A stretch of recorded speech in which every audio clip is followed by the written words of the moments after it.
Set on a starship, the world, whose inhabitants have lost track of the fact that they are on a journey.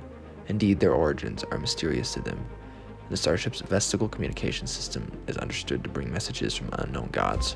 One priest, Patera Silk, discovers the truth about the world, the gods his people worship. Silk must prepare his people for the revelation. Hello and welcome to Liam's Lyceum. I'm your host, Liam, aka Ambar, and today I'll be doing a spoiler-free review of Gene Wolfe's Exodus from the Long Sun.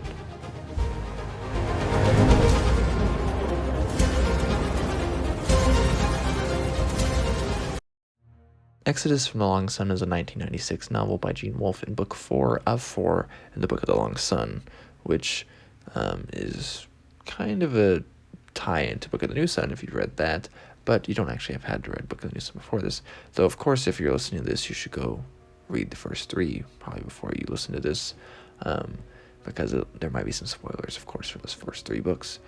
But let's get into it. The Civil War and environment still rages. Matera Mint is a captive of the Ayuntamiento.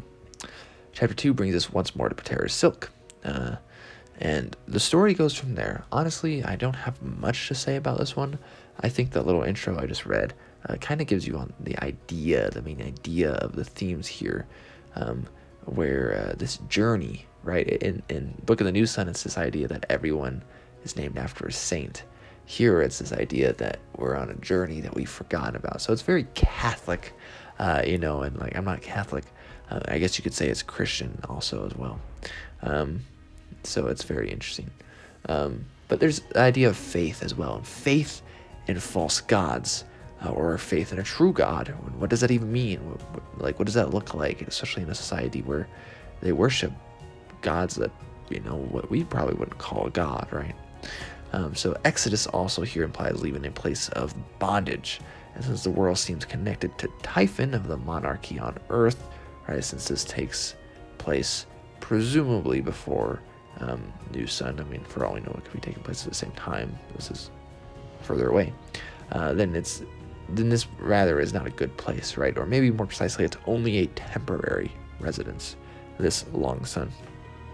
The most overt reference to our world is here, or the past, when compared right to New Sun, which is always kind of just hints. But there's French and Latin actually are mentioned by name here explicitly, the languages. So an Auk as well here, I think, has a cool arc. This one, in fact, all the men and women have nice arcs, and Mint's is also quite nice and worth mentioning, I should say. Horn ends the book making a note of the last sighting of Silk. He seems to have written the Book of the Long Sun, and he mentions the idea in the text. And this leads into Book of the Short Sun, which is about Horn looking for Silk. This ending calls into question the reliability of the text, which Wolfe is known to play with. In fact, there's a quote here from Wolfe, if I'm remembering correctly. It always seems to me that if you have a narrator, if the narration is not by an all-knowing, all-seeing author, if you're going to say that this person in the story is going to tell the story, then the narrator is damn well going to be unreliable. Real people really are unreliable narrators all the time, even if they try to be reliable narrators. Ask any courtroom lawyer about examining 5 or 6 different witnesses to the same event.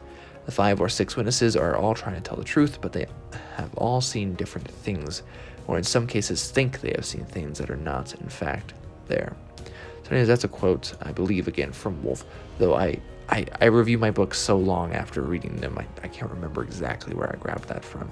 But overall, I really enjoyed this series, and now looking back at my notes makes me want to get into Short Sun sooner rather than later. They're just dense. There's a lot going on there, and I expect to be entertained, and I also expect to learn some things. And I would say Long Sun, in some ways, was more of a chore than New Sun. I think it requires more work in some ways, just for like what's really there. New Sun has a lot of surface value and very much a lot underneath as well. I think Long Sun has a good amount of surface value as well, but maybe, at least to me, wasn't quite as entertaining. It's very weird. You have some ideas that you're realizing before the Silk does. But there's something about the world that I just didn't find as interesting. But even then, it's still amazing. This is Gene Wolfe we're talking about, who is one of the best authors ever to do it. So anyways, Liam from Liam's Lyceum, I'll get back to you when I get to Short Sun. Anyways, I'll catch you next time.